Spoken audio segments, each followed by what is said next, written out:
In every culture, there are stories that remind us of a mother's silent, unconditional love. A love that asks for nothing and endures everything. Some stories are gentle, some are heartbreaking, and some leave such a deep mark that we carry them with us for the rest of our lives. This is one such story. A story about a mad woman, a misunderstood daughter-in-law, and a son who came too late to understand his mother's true love. More than 20 years ago, my mother was a young girl wandering into the village with disheveled hair, laughing at strangers, urinating in public. The villagers mocked her, chased her, and called her crazy girl. But because she was young and healthy, my grandmother, desperate for a daughter-in-law to carry on the family line, brought her home and married her to my 35-year-old father, a poor man who had lost an arm to a chainsaw while working, so he could not marry. Since I was born, my grandmother never let my mother near me because she believed that her madness could be passed on to me. While Grandma fed me, Mother stood far away, begging to hold me. No matter how much she begged, Grandma still screamed, threatened, and chased her away. Because the family was so poor that they did not have enough food, Grandma soon decided to kick Mother out of the house.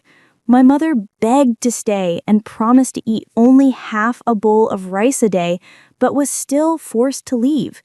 Before leaving, Mother asked Grandma if she could hold me one last time. As the door slammed shut, Grandma agreed. 5 years passed. When I was 6, my crazy mother came home. Her clothes were tattered and dirty, holding a dirty balloon for me.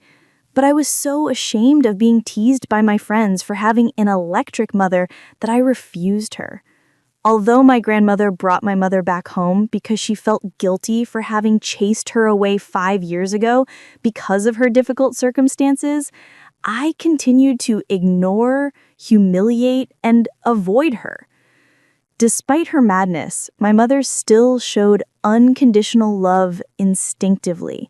My mother protected me from my grandmother's punishments when I was stubborn and cursed at this crazy mother, begged to be beaten instead of me, and secretly helped with the housework. Sometimes, my grandmother still realized the truth. The crazy woman still loved her child.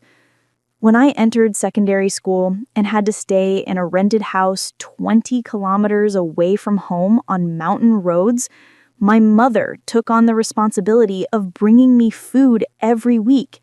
And every time the task involved her son, she miraculously became focused and clear-headed, walking on dangerous roads in the snow without getting lost.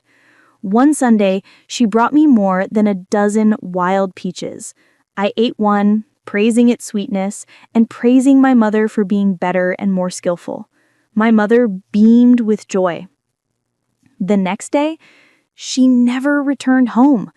When my aunt and I followed the trail, they discovered that my mother had slipped and fallen from a cliff while climbing a wild peach tree. The last few peaches were scattered beside her motionless body, one still clutched tightly in her hand.